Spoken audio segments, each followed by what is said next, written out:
ಕಳೆದ 12-13 ದಿನಗಳಿಂದ ಧರ್ಮಸ್ಥಳವನ್ನು ಕೇಂದ್ರವಾಗಿಟ್ಟುಕೊಂಡು ಅಸಹಜ ಸಾವಿನ ಕುರಿತಂತೆ SIT ತನಿಖೆಯನ್ನು ಮಾಡ್ತಾ ಇರೋದನ್ನು ನಾನು ಸ್ವಾಗತಿಸ್ತೇನೆ.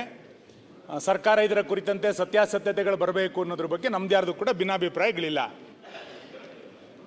ಆದರೆ ತನಿಖೆಯ ನೆಪದಲ್ಲಿ ಹಿಂದೂ ಧಾರ್ಮಿಕ ಕ್ಷೇತ್ರಗಳನ್ನು ಅವಹೇಳನ ಮಾಡುವಂಥ ಪ್ರಕ್ರಿಯೆಗಳು ನಿರಂತರವಾಗಿ ಕಳೆದ ಕೆಲವು ದಿನಗಳಿಂದ ನಡೀತಾನೆ ಬಂದಿದೆ. ಇವತ್ತು ಸಾಮಾಜಿಕ ಜಾಲತಾಣಗಳಲ್ಲಿ ಮತ್ತು ಕೆಲವರು ಕೊಡ್ತಾ ಇರುವಂಥ ಹೇಳಿಕೆಗಳನ್ನು ನೋಡಿದಾಗ ಇಡೀ ಧರ್ಮಸ್ಥಳವನ್ನು ಟಾರ್ಗೆಟ್ ಮಾಡಿರುವಂಥ ಪ್ರವೃತ್ತಿ ಬೆಳೆದಿರುವಂಥದ್ದು ನಮ್ಮೆಲ್ಲರ ನಂಬಿಕೆಗಳ ಮೇಲೆ, ನಮ್ಮೆಲ್ಲರ ಶ್ರದ್ಧೆಯ ಮೇಲೆ ದೊಡ್ಡ ಆಘಾತವನ್ನು ಇವತ್ತು ನಿರ್ಮಾಣ ಮಾಡಿದೆ.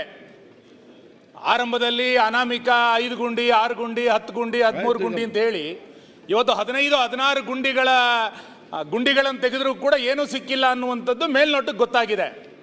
ಹಾಗಾಗಿ ರಾಜ್ಯ ಸರ್ಕಾರಕ್ಕೆ ನಾನು ನಿಮ್ಮ ಮುಖಾಂತರ ಆಗ್ರಹವನ್ನು ಮಾಡುವಂಥದ್ದು, ರಾಜ್ಯದಲ್ಲಿರುವಂಥ ಊಹಾಪೋಹಗಳಿಗೆ ನೀವು ತೆರೆ ಎಳಿಬೇಕು.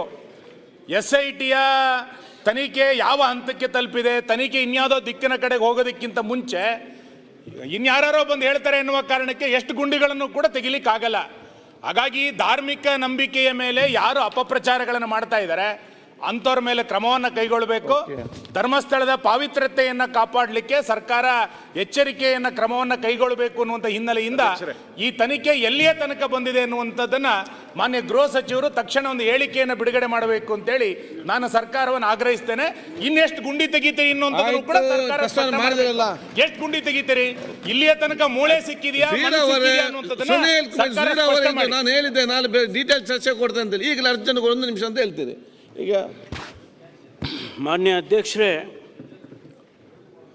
ಮಾನ್ಯ ಕೂತ್ಕೊಳ್ಳಿ. ಅಲ್ಲಿ ಸುನೀಲ್ ಕುಮಾರ್ ಅವರು ಬಹಳ ಪ್ರಾಮುಖ್ಯವಾದಂಥ ಮತ್ತು ಗಂಭೀರವಾದಂಥ ಪ್ರಶ್ನೆಯನ್ನು ಇವತ್ತು ಶೂನ್ಯ ವೇಳೆಯಲ್ಲಿ ಎತ್ತಿದ್ದಾರೆ.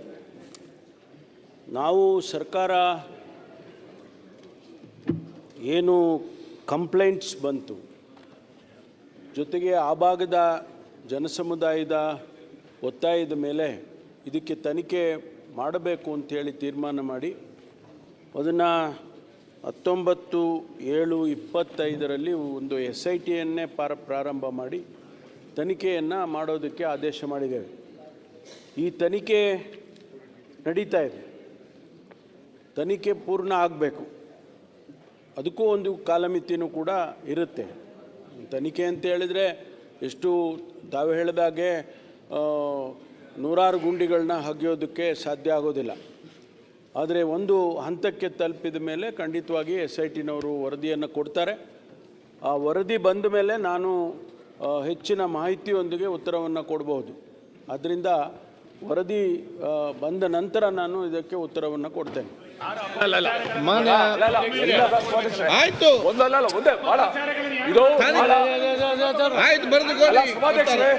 ನಾನು ಸಚಿವರಲ್ಲಿ ಒಂದು ಕೇಳ್ತೀನಿ. ಗೊತ್ತಾಗಿದೆ ಎಷ್ಟು ಗುಂಡಿ ಅಂತ ತಗ್ಸೋದು. ಈಗ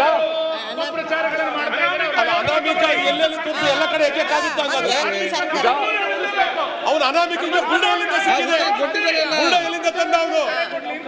ಈಗ ಅಲ್ಲ, ಬುಲ್ಡೋಲ ಎಲ್ಲಿಂದ ತಂದ ಅನಾಮಿಕ?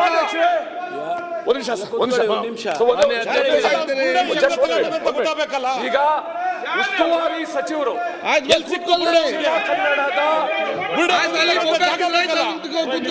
ಯಾರಿಗೆ ಕೇಳ್ತಾರೆ ನಿಮ್ಮ ಬೊಬ್ಬೆಗಳು ಇಲ್ಲಿ ಸುಮ್ಮನೆ ಅನಗತ್ಯವಾಗಿ ಇಷ್ಟು ದಿವಸ ಕಚೇರಿಯಲ್ಲಿ ಇದ್ರು, ಯಾಕೆ ಹೋಗಿ ಮಾತಾಡಲಿಲ್ಲ?